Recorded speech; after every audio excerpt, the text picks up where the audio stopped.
नमस्कार दोस्तों, नमस्कार, आदाब, सत श्री अकाल, शब्बा खैर, सभी का स्वागत है। और आप देख रहे हैं अध्ययन एकेडमी ऑनलाइन यूट्यूब चैनल। मैं राजीव मिश्रा, आपका दोस्त, आपका भाई, आपके सामने हाजिर हूँ। भूगोल की श्रृंखला में भारत का भूगोल हम लोग पढ़ रहे थे और उसमें भारत का सामान्य परिचय के बारे में हम लोगों ने चर्चा कर ली थी। आगे का टॉपिक हम लोग आज पढ़ेंगे जिसका नाम है हिमालय। क्या पढ़ेंगे? जैसा कि आपको मैंने बताया था, पूरे भारत का जो भूगोल है, पूरा भूगोल जो है वो आपको इन भागों में पढ़ना है। सबसे पहले हिमालय, दूसरा उत्तर का विशाल मैदान, उत्तर का विशाल मैदान, तीसरा पठारी भाग, दक्षिण का पठारी भाग, और चौथा पार्ट जो है आपका वो है तटीय क्षेत्र। तटीय क्षेत्र, पूरी ज्योग्राफी, पूरी इंडियन ज्योग्राफी इन्हीं चार के इर्द गिर्द घूमती हुई आपको दिखाई देगी। तो आज हम लोगों को पढ़ना है हिमालय। क्या पढ़ना है? हिमालय।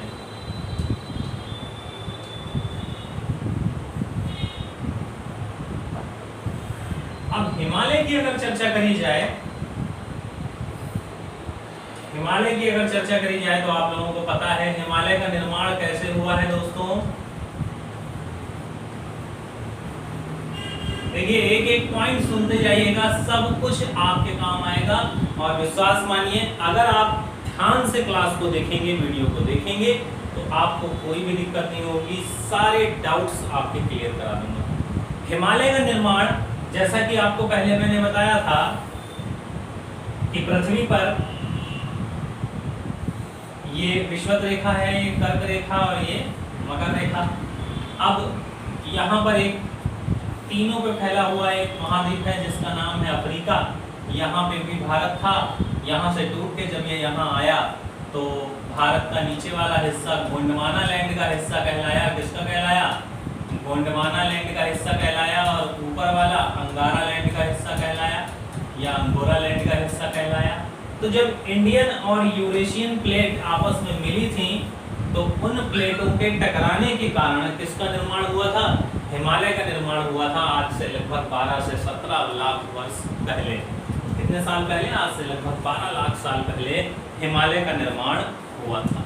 अब हिमालय का निर्माण अगर देखा जाए दोस्तों, तो दो तरीके से हिमालय का वर्गीकरण जो देखा जाए वो दो तरीके से किया जाता है।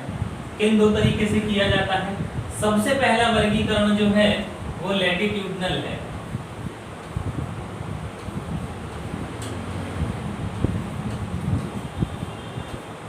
या इसी को कहा जाता है हिंदी में लैटिट्यूड मतलब क्षैतिज।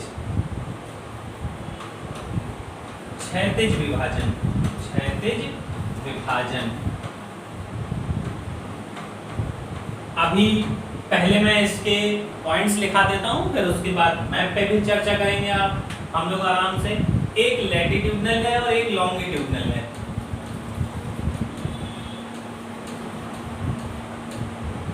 लॉन्गिट्यूडनल को आप कह सकते हैं ऊर्ध्वाधर विभाजन।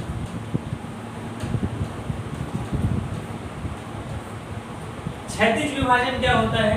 क्षैतिज विभाजन आपने पता होगा, जैसे कि आपने देखा होगा क्षैतिज विभाजन में इसके जो भाग होते हैं ये 4 भागों में बटा होता है। कितने भागों में बटा होता है? 4 भागों में। कौन कौन से 4 भाग हैं? आपको बहुत आसानी से पता होंगे। जिसको कहा जाता है ट्रांस हिमालय,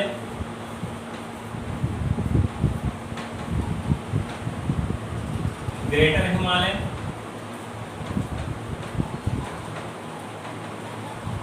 मिडिल हिमालय,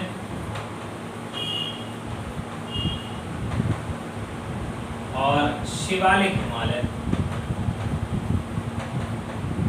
ये तो है इसका क्षैतिज विभाजन। कैसा विभाजन है? क्षैतिज विभाजन है। अभी बिल्कुल भी परेशान होने की जरूरत नहीं है, बस आप कायदे से एक एक पॉइंट मेरा सुनते जाइए, आपके जहन में एक भी क्वेश्चन नहीं बचेगा, गारंटी है मेरी। ऊर्ध्वाधर विभाजन कैसे होता है? तो ऊर्ध्वाधर विभाजन बेटा नदियों के आधार पर किया जाता है। किसके आधार पर किया जाता है? तो नदियों के आधार पर ऊर्ध्वाधर विभाजन किया जाता है, नदियों के आधार पर।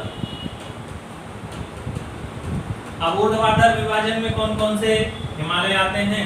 तो इसमें आपका आता है, सबसे पहले आपने सुना होगा कश्मीर हिमालय,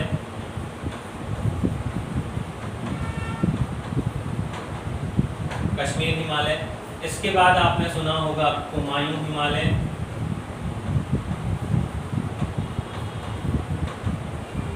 इसके बाद आपने सुना होगा नेपाल हिमालय, और लास्ट में आपने सुना होगा असम हिमालय। तो ऊर्ध्वाधर विभाजन में भी हिमालय के कितने भाग हैं? 4 भाग हैं। तो अगर हिमालय के वर्गीकरण की बात करी जाए तो हिमालय को कितने भागों में बांटा गया? 2 भागों में बांटा गया, पहला क्षैतिज विभाजन और फिर ऊर्ध्वाधर विभाजन।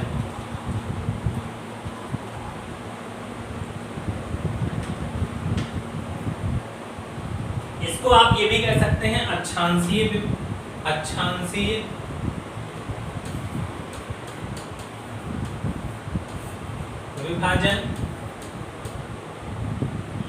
विभाजन, और इसको आप देशांतरीय विभाजन भी कह सकते हैं। क्या कह सकते हैं? देशांतरीय विभाजन। तो ये हिमालय का वर्गीकरण है। अक्षांशीय विभाजन जो हुआ है, 3 महान अक्षांश रेखाएं हैं पृथ्वी पर, कर्क रेखा, मकर रेखा और विषुवत रेखा। अक्षांशीय विस्तार जो हुआ है वो किस किस में हुआ है? Trans Himalaya, greater Himalaya, middle Himalaya और शिवालिक हिमालय में। तो सबसे पहले अब हम लोग कौन सा भाग पढ़ेंगे? ये वाला भाग पढ़ेंगे। और दूसरी बात, इसमें सबसे ज्यादा फोकस जो करना है आपको इन 3 पार्ट पे करना है, ग्रेटर हिमालय, मिडिल हिमालय, शिवालिक हिमालय। ये तीनों पार्ट हम लोग पहले पढ़ेंगे, सबसे लास्ट में हम लोग पढ़ेंगे ट्रांस हिमालय, क्योंकि ये हिमालय का हिस्सा नहीं है, ये पार का हिमालय है, ये हिमालय से पहले निर्मित हो चुका था। ठीक है, चलिए इतना समझ में आ गया सभी को? कोई दिक्कत? हिमालय का वर्गीकरण कितने भागों में हुआ? 2 भागों में, अक्षांशीय विभाजन और देशांतरीय विभाजन। अक्षांशीय विभाजन कितने भागों में हुआ? तो 4 भाग में, trans Himalaya, greater Himalaya, middle Himalaya और शिवालिक हिमालय। देशांतरीय विभाजन कश्मीर हिमालय, कुमायूं हिमालय, नेपाल हिमालय और असम हिमालय। इतना आप लोगों को अच्छे से समझ में आ गया होगा? कोई दिक्कत यहाँ तक? चलिए नेक्स्ट पॉइंट। तो हिमालय का वर्गीकरण भैया हमने कितने भागों में किया? तो हिमालय का वर्गीकरण हमने 4 भागों में किया। ऊपर लिख लेते हैं हिमालय। कौन कौन से भागों में किया? तो सबसे पहले आपका कहा जाता है ट्रांस हिमालय। कौन सा आता है? ट्रांस हिमालय।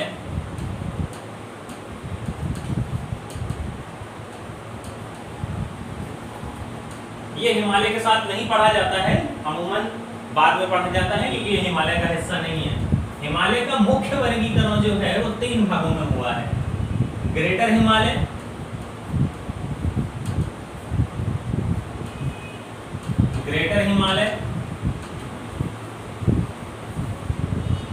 दूसरा आपका आता है मिडिल हिमालय,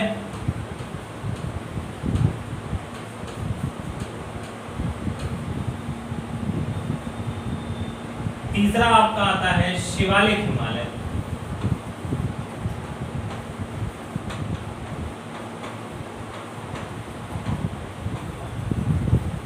तो हिमालय को कितने भागों में बांटा? इसको बृहद हिमालय कहते हैं, बृहद हिमालय, हिंदी में बृहद हिमालय। इसको मध्य हिमालय, मध्य या लघु हिमालय, मध्य हिमालय या लघु हिमालय, और ये शिवालिक को शिवालिक ही कहा जाता है, शिवालिक। अब इसमें सबसे पहला क्वेश्चन पता है आप लोगों को क्या बनता है कि ट्रांस हिमालय और ग्रेटर हिमालय को आपस में कौन अलग करता है? ट्रांस हिमालय और ग्रेटर हिमालय को आपस में कौन अलग करता है? तो चलिए इसको थोड़ा सीधा करते हैं, ये थोड़ा समस्या दे रहा है। तो आप लोगों को ये याद हो गया कितने भागों में बांटा है हिमालय को? हिमालय को 3 भागों में बांटा है। कौन कौन से भागों में बांटा है? ट्रांस हिमालय, ग्रेटर हिमालय और शिवालिक हिमालय। ट्रांस हिमालय, ग्रेटर हिमालय और शिवालिक हिमालय। ट्रांस, ग्रेटर और शिवालिक। इसको इधर बढ़ा देते हैं दोस्तों। अच्छा, ट्रांस हिमालय और ग्रेटर हिमालय को कौन अलग करता है, बताएगा कोई? ट्रांस हिमालय और ग्रेटर हिमालय को आपस में कौन अलग करता है? तो ट्रांस हिमालय और ग्रेटर हिमालय को आपस में इंडो सांको जोन अलग करता है। कौन अलग करता है? Indo Tsangpo zone. किसके द्वारा अलग होते हैं ट्रांस हिमालय और greater Himalaya? Indo Tsangpo zone, ITSZ। क्या नाम है इसका? ITSZ। ये दोनों के बीच में जो है वो क्या है? ITSZ, जिसका पूरा नाम क्या है? Indo Tsangpo zone. इंडो सांको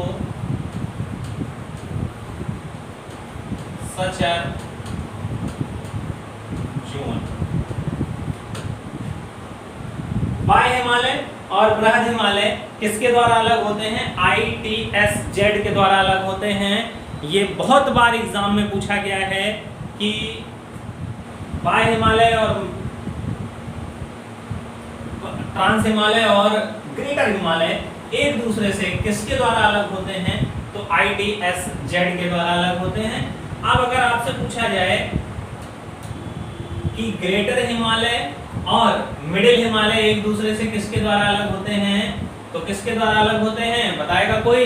जल्दी से बताएं सभी लोग कि ग्रेटर हिमालय और मिडिल हिमालय किसके द्वारा अलग होते हैं?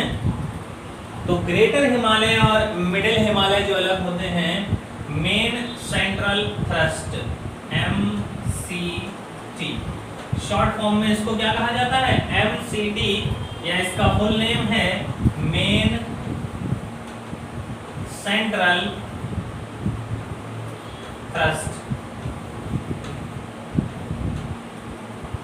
मुख्य केंद्रीय दरार, इसको हिंदी में क्या कहेंगे? मुख्य केंद्रीय दरार। मिडिल हिमालय और शिवालिक हिमालय एक दूसरे से किसके द्वारा अलग होते हैं? तो MBF किसके द्वारा अलग होते हैं? MBF के द्वारा अलग होते हैं, जिसका नाम है main boundary, BOUNDRY fault. Main boundary fault के द्वारा अलग होते हैं हिमालय के ये सारे मिडिल और शिवालिक हिमालय। इस पॉइंट को जल्दी से सभी लोग एक बार याद कर लीजिए, बस एक बार बोलते जाइए मेरे साथ। आप लोगों को कुछ भी लिखने की जरूरत नहीं पड़ेगी, यहीं का यहीं आप लोगों को तैयार हो जाएगा, गारंटी है। ट्रांस हिमालय और ग्रेटर हिमालय किसके द्वारा अलग होते हैं? ट्रांस हिमालय और ग्रेटर हिमालय एक दूसरे से किसके द्वारा अलग होते हैं? तो ITSZ के द्वारा ये दोनों हिमालय अलग होते हैं। ग्रेटर हिमालय और मिडिल हिमालय किसके द्वारा अलग होते हैं? तो MCT के द्वारा अलग होते हैं, या मेन सेंट्रल थ्रस्ट के द्वारा अलग होते हैं। मिडिल हिमालय और शिवालिक हिमालय एक दूसरे से किसके द्वारा अलग होते हैं? तो MBF के द्वारा अलग होते हैं, या मेन बाउंड्री फॉल्ट के द्वारा अलग होते हैं। आगे बात समझ में सभी को? यहां तक किसी को कोई दिक्कत? अब अगर पूछा जाए कि हिमालय किस प्रकार का पर्वत है, तो हिमालय जो है बेटा हमारा वो नवीन वलित पर्वत है। कैसा है? नवीन वलित पर्वत। इसको इंग्लिश में कहेंगे new folded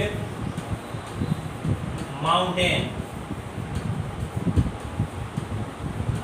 new folded mountain. Himalaya किस प्रकार का पर्वत है? नवीन वलित पर्वत है, या नया मोड़दार पर्वत है। जब वलय पड़ जाता है तो हुआ क्या? दो प्लेटें आपस में जब टकराई, दो प्लेटें जब आपस में टकराई, तो जैसे कि घर में आप आटा वगैरह मारते हैं, तो आटे को अगर आप दबा दें तो कुछ हिस्सा ऊपर चला जाएगा और कुछ हिस्सा नीचे आ जाता है। तो होता क्या है, जब पृथ्वी की दो प्लेटें आपस में टकराती हैं तो भारी वाली प्लेट नीचे जाती है और हल्की वाली प्लेट ऊपर उठ जाती है। तो यही कहा जब मोड़ पड़ा, दोनों में मोड़ पड़ा, इस वजह से इसको न्यू फोल्डेड माउंटेन कहा गया, नवीन वलित पर्वत कहा गया और विश्व का सबसे ऊंचा पर्वत है ये। ठीक है, यहाँ तक कोई दिक्कत? तो अब सबसे पहले हम लोगों को जो पढ़ना है वो क्या पढ़ना है? ग्रेटर हिमालय या महान हिमालय या बृहद हिमालय। कौन सा हिमालय पढ़ेंगे हम लोग? ग्रेटर हिमालय।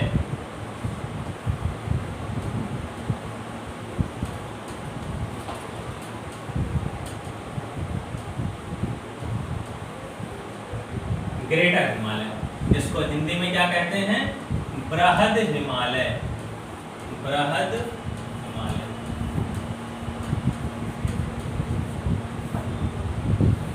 तो अब सबसे पहला पॉइंट बनता है, देखिए पॉइंट वाइज मैं आपको पढ़ाता जाऊंगा। मैं चाहता तो यहाँ पर एक स्लाइड ले आता और आपको बस पढ़ता चला जाता, दिखाता चला जाता। मैं एक एक पॉइंट आपको लिख के समझाता हुआ चलूंगा ताकि आपको अच्छे से समझ में आ जाए। और अगर जानकारी अच्छी लग रही हो, वीडियो अच्छा लग रहा हो तो भाइयों सभी लोग एक बार शेयर कर दीजिए वीडियो को। आप लोग शेयर वगैरह में बहुत कंजूसी करते हैं, वीडियो को एक बार जल्दी से शेयर कर दीजिए। अब देखिए,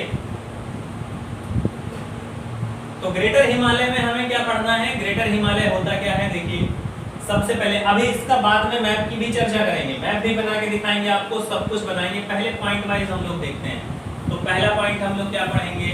ये हिमालय का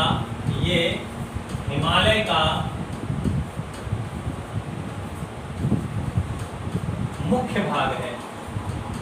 मुख्य भाग है ये हिमालय का। कैसा भाग है? मुख्य भाग है। अब आपसे क्वेश्चन अगर पूछा जाए कि 4 ऑप्शन दिए जाए कि greater Himalaya, middle Himalaya, trans Himalaya और शिवालिक हिमालय में हिमालय का मुख्य भाग कौन सा है, तो हिमालय का मुख्य भाग कौन सा होगा? ग्रेटर हिमालय। आगे बात समझ में? कितनी बात समझ में आ गई? इस पॉइंट में किसी को कोई दिक्कत? कोई दिक्कत नहीं है। चलिए, आप पूछा जाए ये कहां से कहां तक है, तो ग्रेटर हिमालय जो है बेटा आपका, वो नंगा पर्वत से लेकर इस पर्वत का नाम ही है नंगा पर्वत से नामचा बारवा तक, नामचा बारवा पर्वत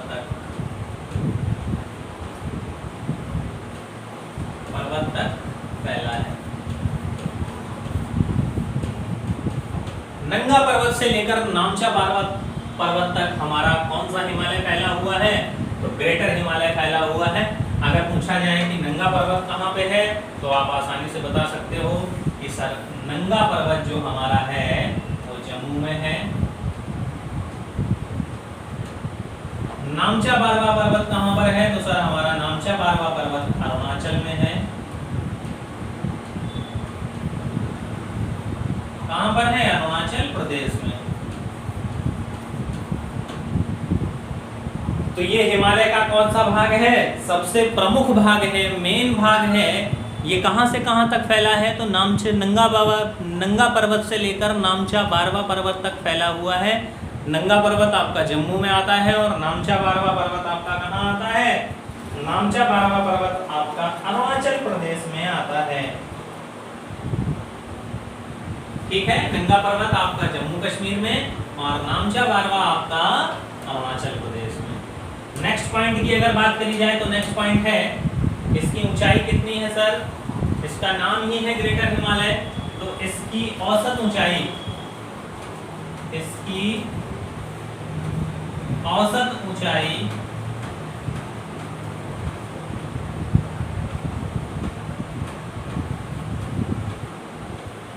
6000 मीटर है। इसकी औसत ऊंचाई कितनी है? तो इसकी औसत ऊंचाई 6000 मीटर है।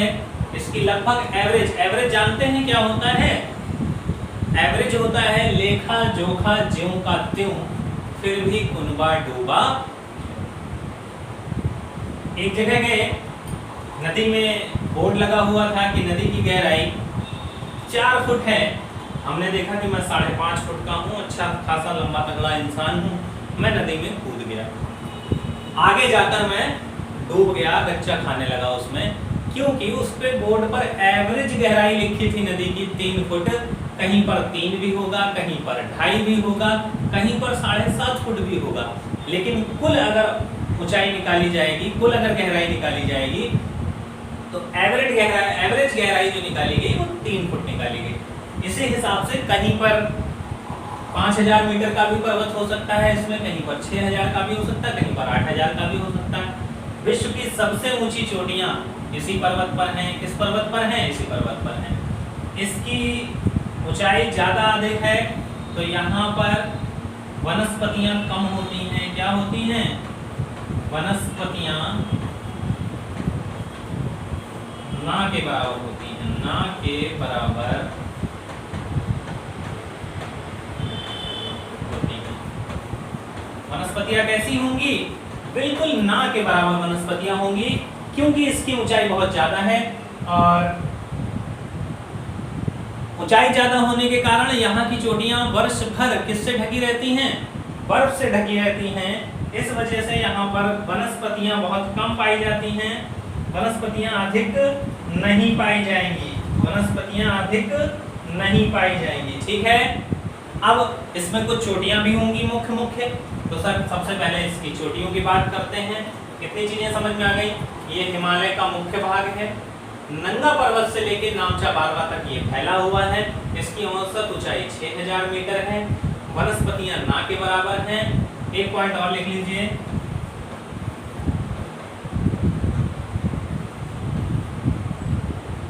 ये बर्फ से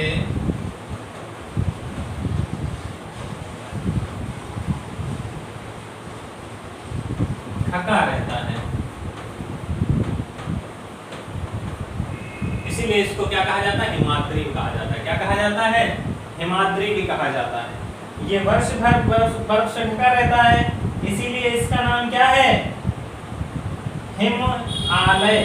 हिम मतलब क्या होता है? बर्फ, बर्फ से ढका हुआ, इसलिए इसको हिमाद्री भी कहा जाता है। बृहद हिमालय की जगह आपको हिमाद्री भी लिखा हो सकता है। क्या लिखा हो सकता है? हिमाद्री भी लिखा हो सकता है। अब हम लोग इसकी कुछ चोटियों की बात करते हैं, प्रमुख चोटियों की बात करते हैं। कितने पॉइंट हो गए? 5 पॉइंट हो गए। चलिए नेक्स्ट पॉइंट, छठा। इसकी प्रमुख चोटियां, चोटियां कौन कौन सी हैं? तो सबसे अंतिम चोटी मैंने आपको बताई थी कौन सी? नामचा बारवा। कौन सी बताई थी सबसे अंतिम चोटी? नामचा बारवा बताई थी कि नहीं? नामचा बारवा। यानी हम लोग जो चलेंगे वो पूर्व से पश्चिम की ओर चोटियां लिखेंगे। तो सबसे पहली चोटी है आपकी नामचा बारवा। कौन सी है? नामचा बारवा। ये आपकी कहाँ आती है? तो ये आपकी अरुणाचल प्रदेश में आती है। नामचा बारवा के जस्ट आगे बढ़ेंगे यानी और पश्चिम में बढ़ेंगे तो आपकी आएगी कंचनजंगा। कौन सी आएगी? कंचनजंगा। कंचनजंगा कहाँ है? तो सर सिक्किम में है। कहाँ है? सिक्किम में। कंचनजंगा के बाद अगर बात करेंगे तो मकालू। कौन सी है? मकालू। मकालू के बाद अगर बात करेंगे तो एवरेस्ट। कौन सी चोटी है? एवरेस्ट। एवरेस्ट के बाद अगर बात करेंगे तो मंशालू। कौन सी चोटी है? मंशालू। नामचा बारवा, कंचनजंगा, मकालू, एवरेस्ट, मंशालू, अन्नपूर्णा, अन्नपूर्णा, धौलागिरी, धौलागिरी। इसके बाद अगर बात करी जाए तो नंदा देवी, नंदा देवी, केदारनाथ, केदारनाथ,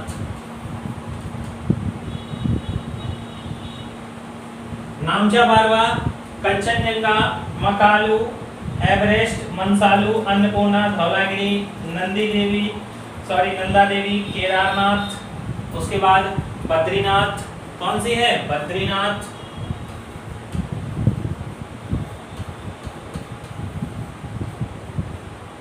त्रिशूल,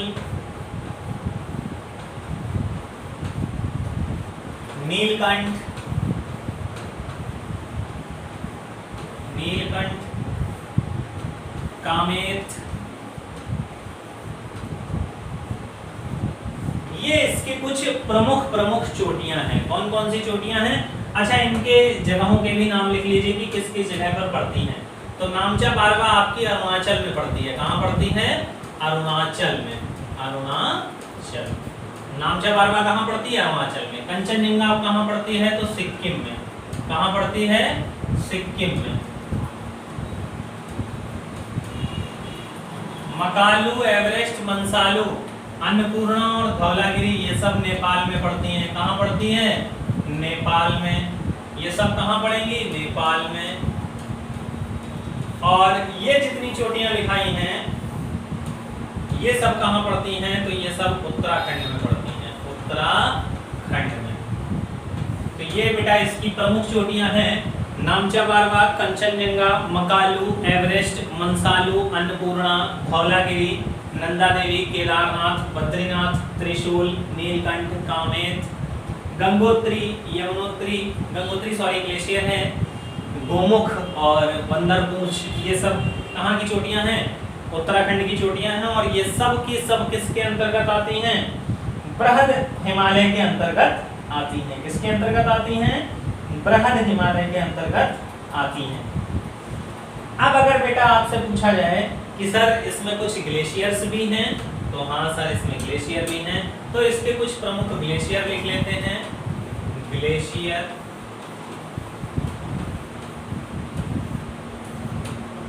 तो प्रमुख ग्लेशियर कौन कौन से हैं इसमें? तो एक ग्लेशियर है जिसका नाम है मिलाम, मिलाम हिमानी या ग्लेशियर। मिलाम से कौन सी नदी निकलती है बताइए जरा। उसके बाद है गंगोत्री ग्लेशियर। क्या नाम है? Gangotri glacier, glacier. उसके बाद है यमुनोत्री ग्लेशियर। कौन सा है? यमुनोत्री ग्लेशियर।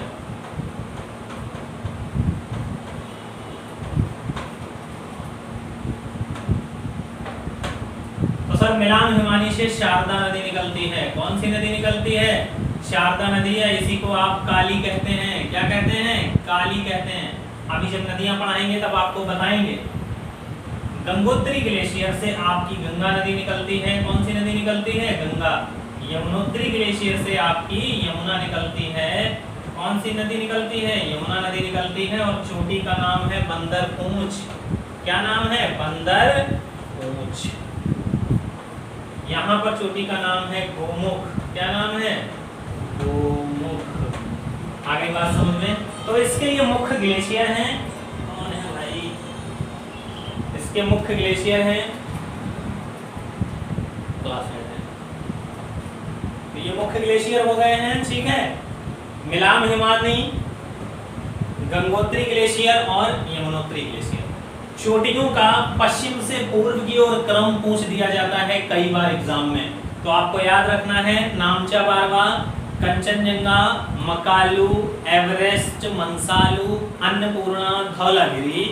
उसके बाद नंदा देवी, केदारनाथ, बद्रीनाथ, त्रिशूल, नीलकंठ, कामेत, ये सब कहाँ आते हैं? उत्तराखंड में। मकालू, एवरेस्ट, मंसालू, अन्नपूर्णा, धौलागिरी ये कहाँ आते हैं?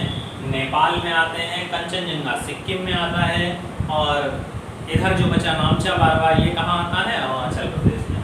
तो अरुणाचल प्रदेश से लेकर देखिए कहाँ तक है? उत्तराखंड तक ये फैला हुआ है। इसकी ये चोटियां हैं। इसके बाद सबसे लास्ट में कौन सा पर्वत आएगा? नंगा पर्वत आएगा, ठीक है। तो ये इसकी कुछ प्रमुख चोटियां हो गई और ये इसके कुछ प्रमुख ग्लेशियर हो गए। इस हिमालय में जो चट्टानें पाई जाती हैं वो आर्कियन क्रम की चट्टानें पाई जाती हैं। कौन से क्रम की चट्टानें पाई जाती हैं? आर्कियन क्रम की चट्टानें पाई जाती हैं। नेक्स्ट पॉइंट लिख दें, लास्ट पॉइंट है यही लिख लेते हैं।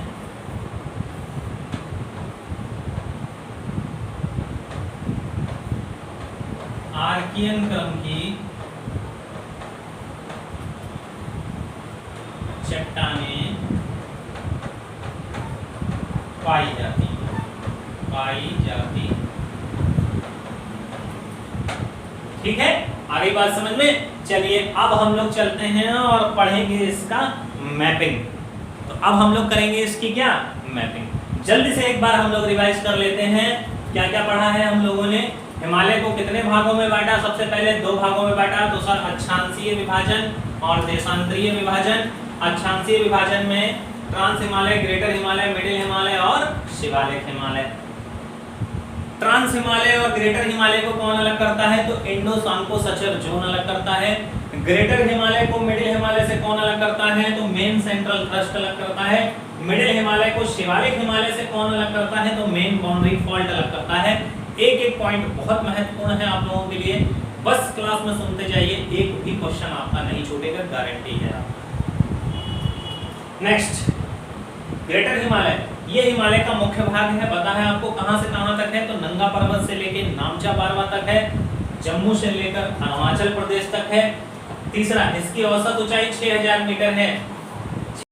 तो हम लोगों ने ग्रेटर हिमालय के बारे में सब कुछ जान लिया था। अब हम लोग देखेंगे क्या, मैपिंग के बारे में देखेंगे। थोड़ी सी वीडियो में बीच में समस्या आ गई थी, तो वीडियो बीच में रोक दिया गया था। अब हम लोग इसकी मैपिंग के बारे में चर्चा करेंगे। हम लोगों को मैप देखना है बेटा, क्या देखना है, मैप देखना है ग्रेटर हिमालय का। ये आपको दिख रहा होगा, हमारा भारत है, आपका भारत, हमारा भारत, प्यारा भारत। ये यहाँ तक अरुणाचल प्रदेश। हमें इतने मैप का ही काम है। सभी को दिखाई दे रहा है ना अच्छे से मैप? हाँ दिख रहा है, पूरा मैप दिखाई दे रहा है। तो अब आपको मैंने बताया था कि ग्रेटर हिमालय जो है वो कहां से कहां तक फैला है। तो ग्रेटर हिमालय आपका नंगा पर्वत से लेकर नामचा बारवा तक फैला है। यहाँ पे एक पर्वत है, इस पर्वत का नाम है नामचा बारवा। जा बेटा यहाँ आ जाओ।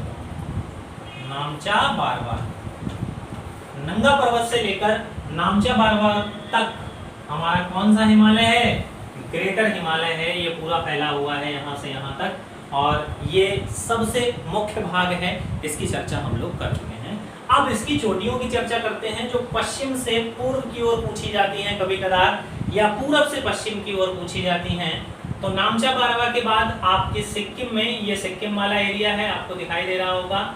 यहाँ पर एक चोटी पड़ती है जिसका नाम है कंचनजंगा, यहाँ पर मकालू, यहाँ पर एवरेस्ट, यहाँ पर मंशालू, यहाँ पर अन्नपूर्णा, यहाँ पर धौलागिरी। पहले इतनी चोटियों के नाम लिख दिए जाएं। नामचा बारवा हो गया, मकालू, मकालू नहीं, सबसे पहले आएगा कंचनजंगा। सिक्किम में कौन सी है, कंचनजंगा। उसके बाद मकालू, मकालू के बाद एवरेस्ट, एवरेस्ट के बाद मंशालू, मंशालू के बाद अन्नपूर्णा, अन्नपूर्णा, अन्नपूर्णा के बाद धौलागिरी, धौलागिरी। नामचा बारवा बेटा आपकी कहाँ है, तो आपको स्पष्ट रूप से दिखाई दे रहा है कि नामचा बारवा हमारा अरुणाचल प्रदेश में है। कंचनजंगा कहाँ है, तो कंचनजंगा सिक्किम में है। मकालू, एवरेस्ट, मंसालू, अन्नपूर्णा, धौलागिरी, ये चोटियां कहाँ पर हैं, तो ये चोटियां आपको स्पष्ट रूप से दिखाई दे रहा है कि हमारे नेपाल में है। आगे जैसे ही बढ़ेंगे आपको एक पर्वत चोटी मिलेगी जिसका नाम है नंदा देवी। कौन सी चोटी है, नंदा देवी, इसका नाम यहाँ लिख दे रहे हैं, नंदा देवी। नंदा देवी बायोस्फीयर रिजर्व भी है बेटा, जैव मंडल आरक्षित क्षेत्र भी है भारत में। कंचनजंगा जैव मंडल आरक्षित क्षेत्र भी है इसमें भारत में। अभी जब जैव मंडल आरक्षित क्षेत्र पढ़ेंगे तो उसके बारे में आराम से चर्चा करेंगे। 18 जैव मंडल आरक्षित क्षेत्र के बारे में हम लोग पता करेंगे। नंदा देवी के बाद केदारनाथ, बद्रीनाथ, त्रिशूल, केदारनाथ, बद्रीनाथ, त्रिशूल, गोमुख, बंदरपूंछ। ये कौन सी है, केदारनाथ, ये कौन सी है? बद्रीनाथ। ये कौन सी है? बंदरपूंछ। ये कौन सी है? गोमुख। ये कौन सी है? त्रिशूल। अब यहाँ पर जगह भर गई है, उत्तराखंड हमारा छोटा है, इसी में आपकी है त्रिशूल के बाद नीलकंठ भी है। तो ये प्रमुख चोटियां हैं, आपको कहाँ तक याद रखनी है? नंदा देवी तक। नामचा बारवा से लेकर नंदा देवी तक कई बार क्रम पूछा गया है, कई बार क्रम पूछा गया है, आपको याद रखना है। तो कैसे याद रखेंगे? ये आपका मैप हो गया है किसका? ग्रेटर हिमालय का, बृहद हिमालय का आपका मैप है। आपको याद क्या क्या रखना है? देखिए, नामचा बारवा, कंचनजंगा,